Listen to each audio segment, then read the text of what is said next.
one love will join our hearts one day. J-Ma, J-Ma, J-Ma. J-Ma, J-Ma, J-Ma. J-Ma, J-Ma,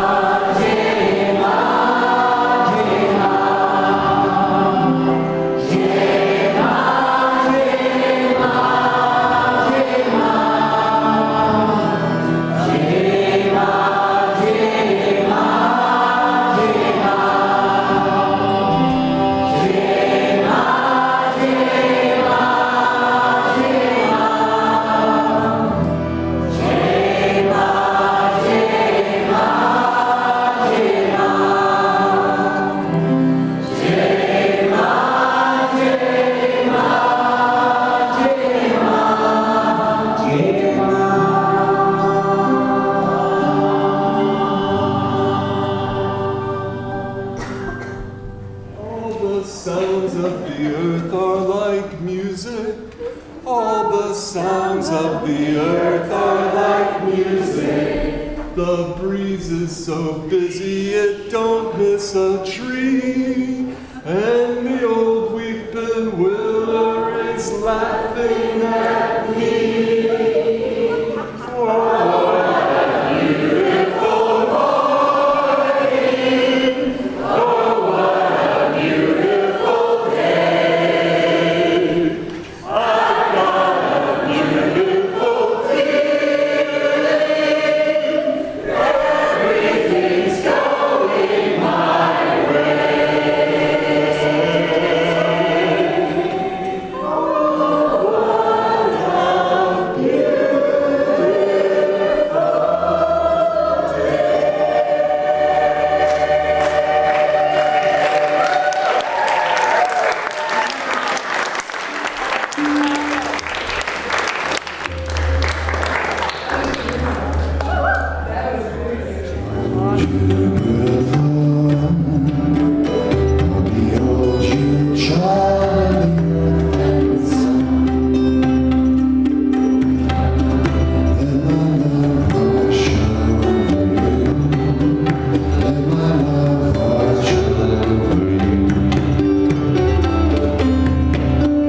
I behold you, beautiful.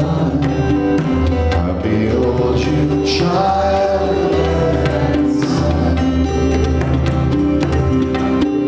Let my love wash over you. Let my love wash over you. I behold you, beautiful. I behold you, child of the earth and sun. Let my love wash over you.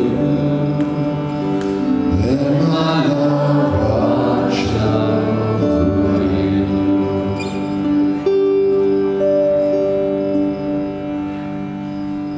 The thing about Alan is he literally embodies well, what we actually call the bunny chicken nature, which is you're the bunny chicken, Alan. Also the first time I said it in public. It's true. I'm saying in public for you.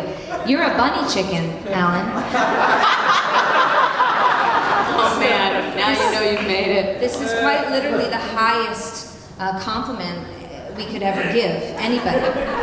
Being a bunny chicken means that you have such an open, adorable, innocent, loving, and yet wise heart that you're able to hold space and, you know, maybe like run around and be fun and free like we did on our retreat, or and also just be very calm and humble and in your healing and recognize those extremes as the best parts of life, even in the darkness. You bring the light. So thank you for being a bunny chicken.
My friend Alan, he's having a fight.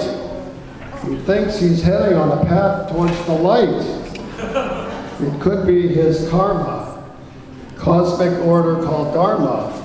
But damn it just doesn't feel right. Alan tried to teach me some Tai Chi, which I decided was a practice not really for me. But it was quiet time with spirit. It was beautiful to hear it in a lovely space in Natick next to a tree. Let's give Alan a prayer with much feeling so his body and mind will be healing. Affirmations of peace, health, and love rain on him from above.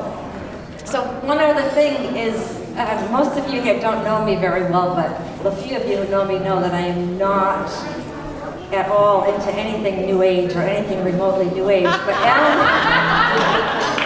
Ellen introduced me to Kirtan, and the very first Kirtan I went to was at this rental house that Alan had in Framingham, and I absolutely loved it. It was fabulous. So, Alan, thank you for introducing me to Kirtan. And I know I share the same as everybody else here. I really wish a lot of blessings on Alan. Thank you for being who you are.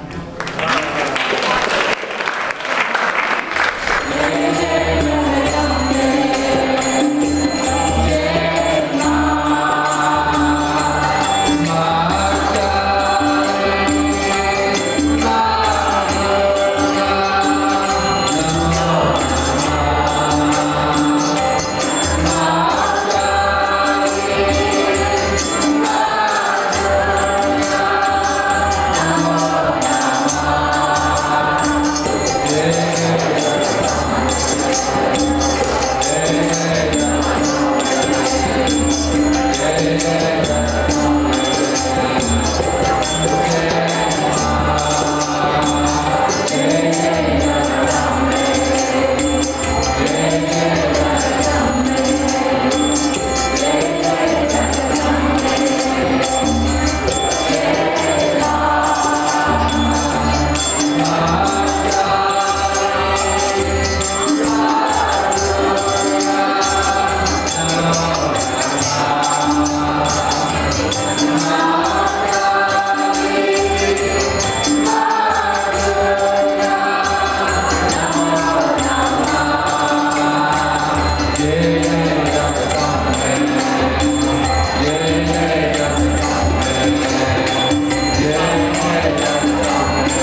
This is the eternal moment.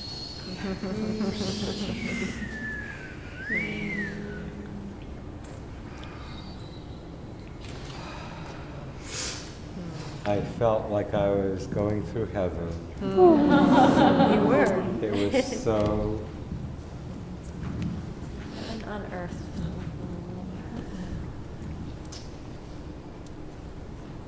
I hope that each one of you has an opportunity to share what I've shared tonight with all of my precious friends.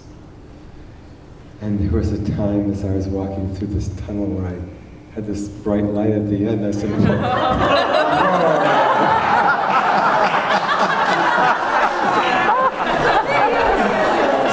it's beautiful. It's okay. It's okay, Melinda. You like the spotlight?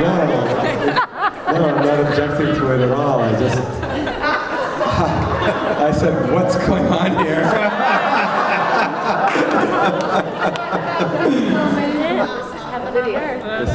This is heaven on earth, and I am so blessed for so many of you in my life to share your wisdom, your laughter, your joy, your comfort, your love. This has been a very special evening. Thank you all who have put this together. Paul brought all the sound system, and I couldn't go on right now, but it's really beautiful. You created this. This is because of you. Yeah. You attracted this to you. The life you've made. Mm-hmm.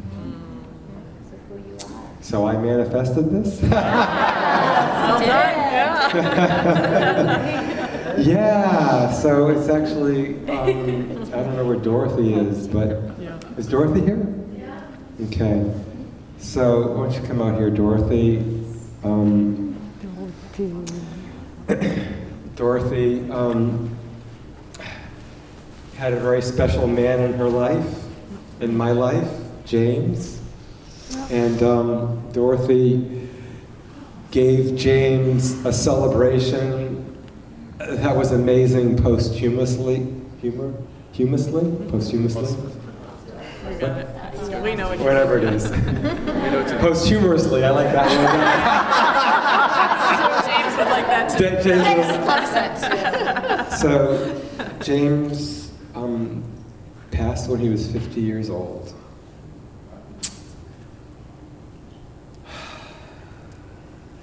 And I saw the beautiful event that you created for him, and I said, damn, I don't want to be gone when that happens. What's the fun in that? So it was that beautiful evening, whatever, it was 4 hours old. It's a beautiful event that you gave to all of us to celebrate James's life. That inspired me to do this while I'm still here. And so may I be a leader in just, I'm a leader, I've been a leader all the time, and that's me on the wall there, I want you to know. One of your finer moments. Okay. Thank you all for coming tonight. I'm getting the hook here. Yeah, I love you all. Thank you for making this evening so very special for me, and I will remember this angel shower for a long time to come.